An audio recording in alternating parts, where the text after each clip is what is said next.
So I'm Jenna. I'm here with cinematographer Alicia Robbins. How's it going today, Alicia? I'm so good. Thank you so much. It's really great to have you here. So you've been working in the industry for just over 15 years, and I've wondered, like, what sort of sparked your initial desire into pursuing cinematography, and if that had always kind of been a career path for you. Sure. It's actually been a little bit longer than that. I started in 2003. So it's going on about 17 and a half at this point. um, what sparked that path for me was it really was an interesting path because I started off with my undergrad studying communications and political science. So I thought that I was going to go into more broadcast news reporting, possibly even being a news anchor myself. And that quickly changed when I finally discovered the camera. I actually had to film a news segment myself because my camera person didn't show up when I was at Vanderbilt. And so I ended up having to use the camera myself and teach myself very quickly on how to use the camera. I don't know if the footage was really that great, honestly, because it was the first time I had actually used it, but I immediately found a love for the camera and I started liking the behind the scenes aspect of filmmaking or broadcast for that matter versus being in front of the camera. So that was really my initial step into, okay, let's start learning how cameras actually work and how I can use this to tell stories. So it was really an undergrad when I was at Vanderbilt University. That's cool. So you worked a lot on independent features, am I right in saying that? Like, how was that experience? And looking back on it to see where you've kind of grown as director of photography, how is that to look back on your journey there? Yeah, I've done about 9 independent features. And when I say independent, I mean really independent, Mm-hmm. super low budget. Um, and I feel like it's good in those kind of budget realms because you really do have to know how to do everything. You've got to understand how all of the pieces of equipment work, how all of the puzzle pieces fit together with creating cinematography. You can't just rely on your crew to pull it off for you because a lot of times you're working with a really tiny crew. So knowing how to do good work in an independent scene is actually really valuable to have when you start getting into some of the bigger productions, because even though it's not the same, I mean, it's just that smaller scaled version is just now a bigger version of that. The equipment is different, but the concepts are still there. The ideology about how you're framing something, how you're moving a camera, how you're lighting something, the ideology of it is still the same. So getting to practice first on independent cinema is really important. And I don't know anyone that just jumps straight into a big project anyway. You're usually going to start with smaller budget work anyway. Well, so yeah, like the last, is it 3 years, I believe, you've been on Grey's Anatomy, coming off of like all of your independent features. And how was the jump to go from, you've said limited, you've had a very limited budget, limited crew, and to go from that to a very established network series that's still really one of the biggest shows on TV? Like, was that quite a daunting experience for you? And how was that change? Yeah, I got fortunate enough though to be a camera operator and an additional cinematographer on a show called For the People right before Grey's Anatomy. So in many regards, that was a little bit of breaking me into understanding how to work in that bigger structure without being completely thrown into the fire. So I had a good 5 months working on a big network television full time and also getting to be an additional cinematographer on that. So I did get to shoot quite a few days here and there on that show. So I had that practice.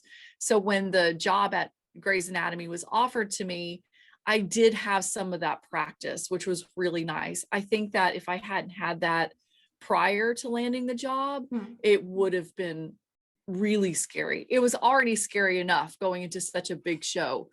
But it was a little less scary that I didn't have to go from my working straight out of my cargo van for an independent feature to then being the DP on Grey's Anatomy. I had a little bit of a transition.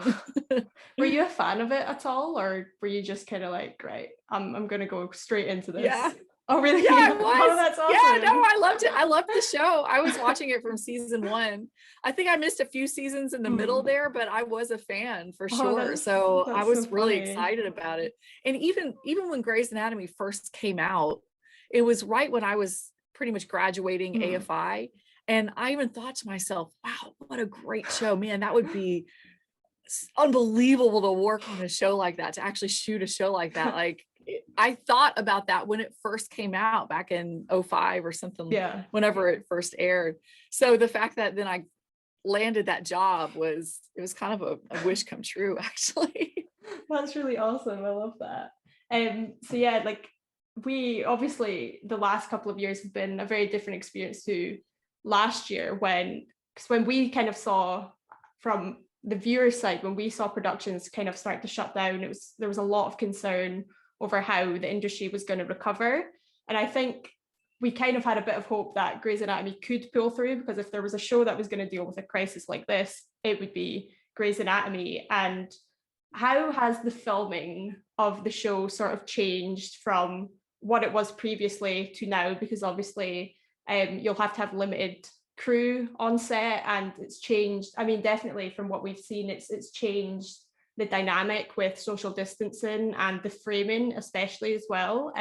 So what are some of the challenges that have arose from COVID, really?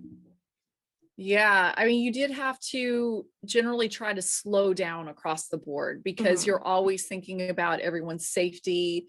You had to bring in people in layers to do the work that they needed to do. So it wasn't like before everyone would be in there dressing the set while lighting the set, and while sound is being, they're miking them on all these things would happen simultaneously, which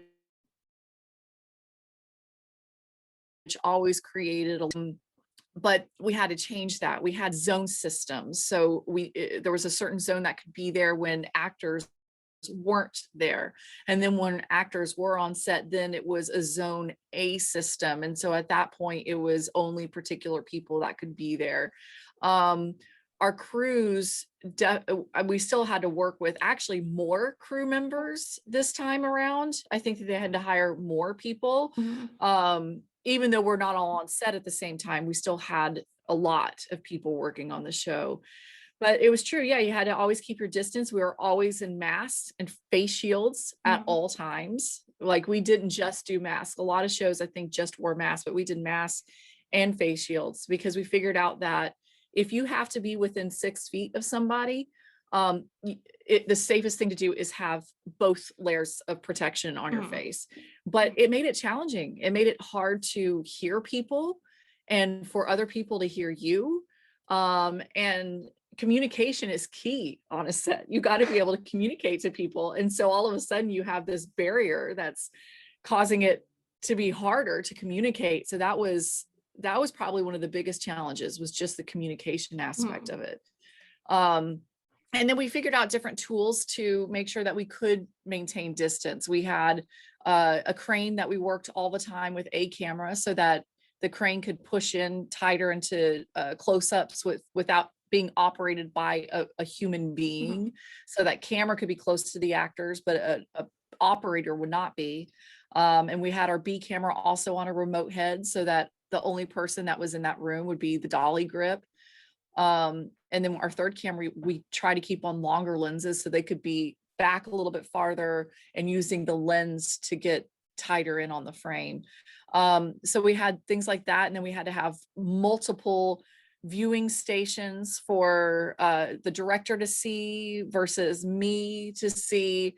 We had modules where people could log into a Teradek system so that they could look at the pictures on their iPad, because we couldn't just have a ton of people crowded around monitors like you usually see when you see a video village and you have all these chairs there and you have all these people watching these monitors. We couldn't do that anymore. So we had to figure out a way to still let everyone watch the scene as it's being filmed, but keep that separation. So it was a learning curve, and it was challenging, but we did figure it out, and we succeeded without getting shut down the whole season. So it's Thankfully. pretty impressive. Yeah.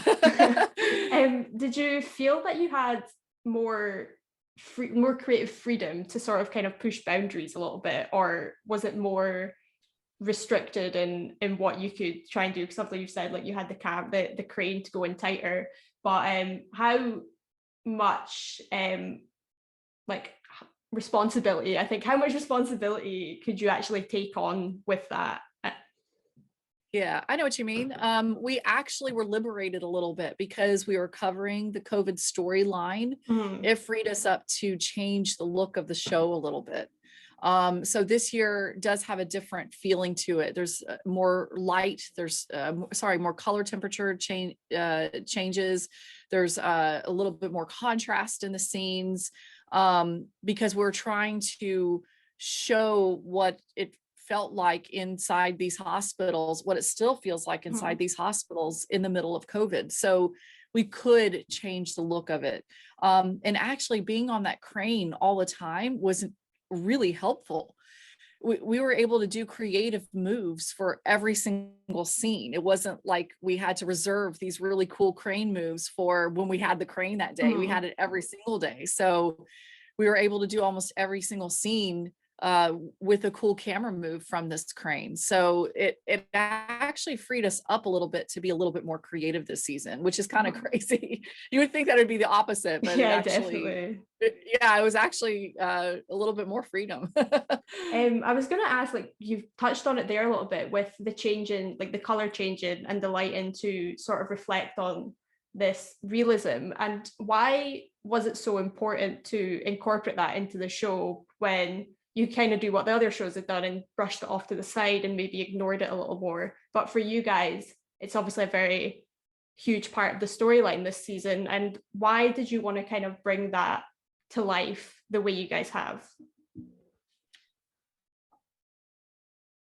I mean, because we were one of the only shows that really covered COVID, it was a message to the world, honestly, because there are so many fans that watch Grey's Anatomy that if there was a possibility of getting through to maybe a non-believer of COVID, but that actually is a fan of Grey's Anatomy, if you can actually influence that person, then there's a possibility that the show actually made a difference in how we're coming out of the pandemic. There is that possibility. So it was really important that we were accurate in the way that we portrayed it, which was also very challenging because I know our medical team had to constantly be up on, okay, what are hospitals doing? How are they handling it? Because it changed throughout the pandemic. I mean, it's still changing. What we're learning every single day is something different. And so we had to try to follow that lead with the medical industry. So luckily we did have, we have a really amazing medical staff that stays up on all of that. And then we try to follow that. And one of the things that I played into this season was there's a lot of modern hospitals that are incorporating LED lighting into their hospitals. And part of the reason why they're doing that is not only is it more energy efficient, but they can actually change the color based on circadian rhythm. So helping people relax or to stay awake. And so that was actually something that we played with this season. Since we changed a lot of our lighting over to LED, we had the ability to change different areas of the hospital depending on what was happening in the scene. Like, is it a patient that's trying to rest? Okay, then it's a lot warmer, it's warmer tones. Is it a nurse's station where nurses are trying to stay awake? So that's a lot of cooler tones. So we actually played with that, kind of incorporating the idea of what modern hospitals are doing. The balance between the beach scenes and the hospital. So we've mostly seen the show, that we know that the show has been filmed on a stage for a lot of the scenes, but I think this season especially we're seeing, I would say this is the most we've ever been outside the hospital, which is nice. And I just wonder, like, when you guys are filming on location or externally, How do you approach those scenes compared to the hospital? So I imagine there's a lot of variables that you would have to consider with this. Yeah, exterior location seating scenes are always a little more complicated just because you do have a sun moving across the sky, changing your light all day. So it's always something that cinematographers talk about, that day exterior is some of the hardest work to shoot. And a lot of what we did there too is that we tried to make the outdoors always feel like a breath of fresh air versus being in the hospital. Generally, we worked with warmer tones. We try to keep people in rich sunlit backlight, unless it was raining. Obviously, we played with rain too because it is Seattle. But we generally, even with the rain though, we still try to make it feel like it was a relief being outside. We actually incorporated a new set which was like a kind of a waiting tent where the doctors could go and have beverages and be outside, and there were a few of those, but it still had like a rest feeling to it. It still was beautiful in nature, that it's people outside that can actually take their masks off. So we had to make sure that outdoors always felt like a release from being inside the hospital. And then the beach was taking that to a whole other level.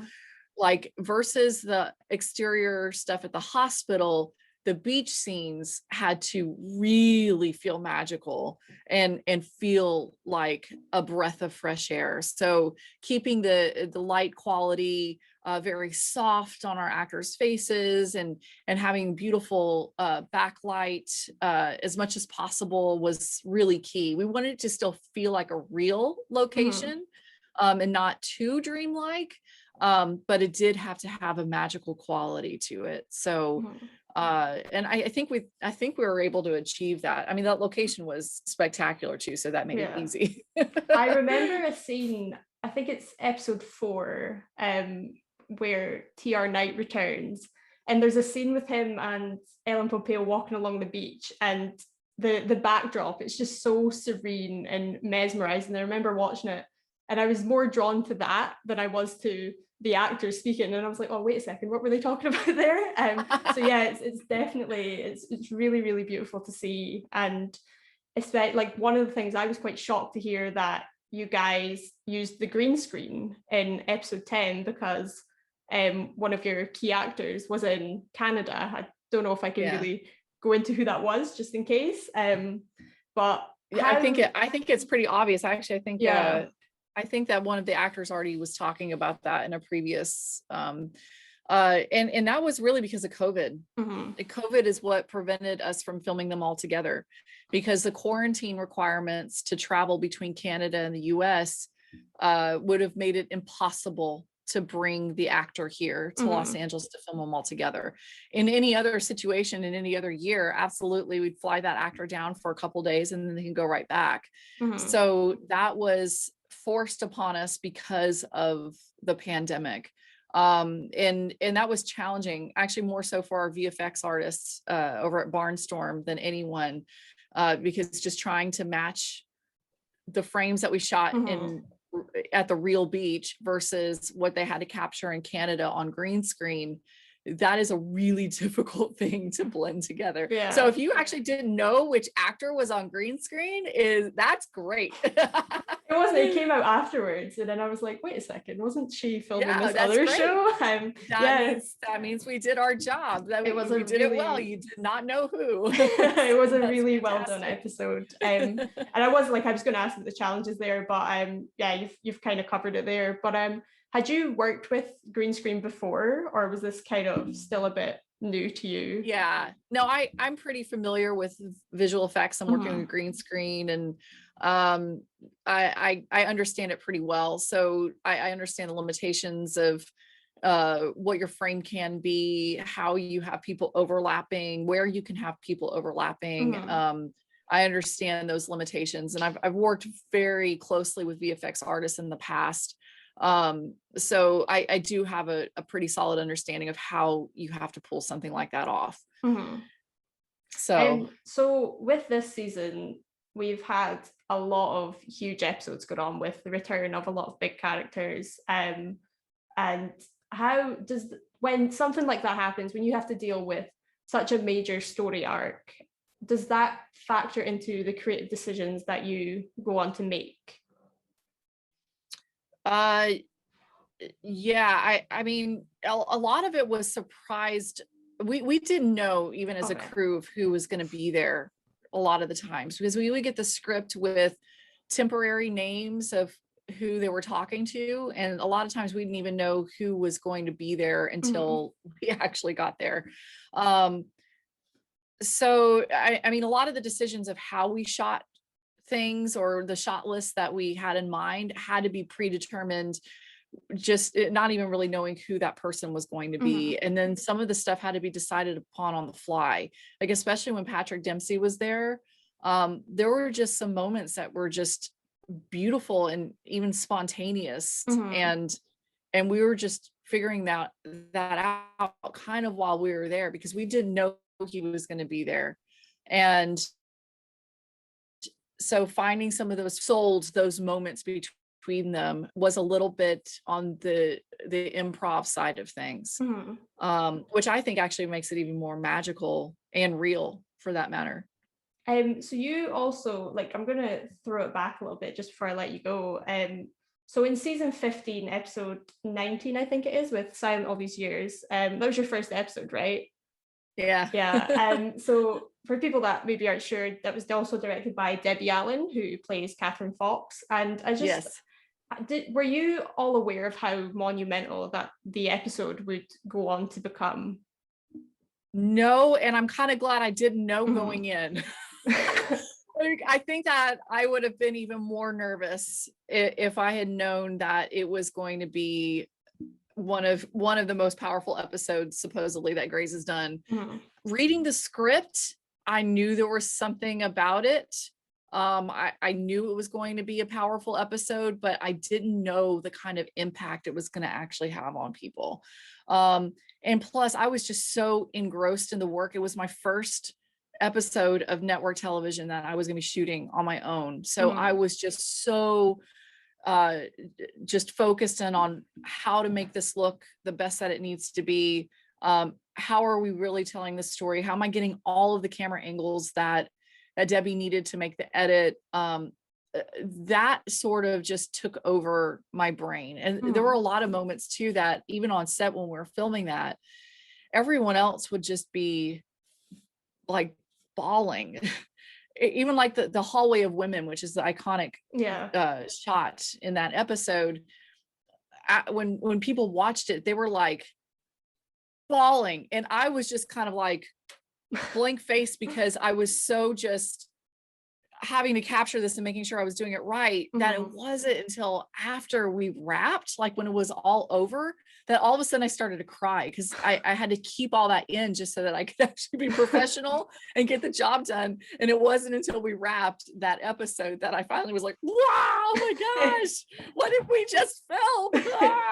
But I kind of had to keep that in until it was all done. That's awesome. It's such a great episode, and I've watched it a couple of times, and every time I'm never prepared for the scene in the hallway, and then especially everything going down with Joe, and it's very very heartbreaking. I know, it's on my reel, and I'm like, oh, it breaks my heart. I do have one last question to ask you very quickly.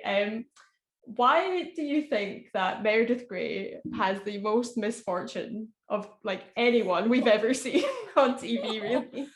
I know, right? I know, it's horrible. I actually feel really bad for her. Like, we want to see her on a beach, but maybe not through the coma. Maybe it's because she is such a strong personality, and of all the characters, she can handle it. And I mean, that might be part of it, is just to show how her strength can constantly get past anything that's pretty much thrown at her, from career issues to deaths, and just seeing this strong personality and seeing how they handle the crises that are coming her way. So I think that might be it, because she is really one of the strongest characters on set. So that might be why they feel like it's okay to throw these horrible things at her all the time. But she comes I out know, great it's every so time. sad. It's so sad. Well, I know. thank you very much for taking the time out of your day to talk to me. It's Of been course. such a great experience. And, you know, obviously this has been quite a big week for Grey's Anatomy news with like Jesse Williams is very sadly leaving the show, but we've also found out that you guys have been renewed for season 18. Yes. So congratulations on that. We Thank can't you. wait to see what's going to come next. Your next episode is the 27th of May, which is also the penultimate. So. Yes. Yeah, I think so. It's the second to last this season. So you'll see very excited to see it. And, you know, you guys have done such a great job with this season, especially with COVID. And I mean, I would say personally, it's been one of my favorite seasons because it's been so different and real at the same time. But yeah, it's been an absolute pleasure getting to talk to you, especially after this weird year that we've had and getting to know what's going on with you guys on Grey's. But yeah, thank you so much. Of course. Thank you so much for having me. It's so nice to meet you. You too.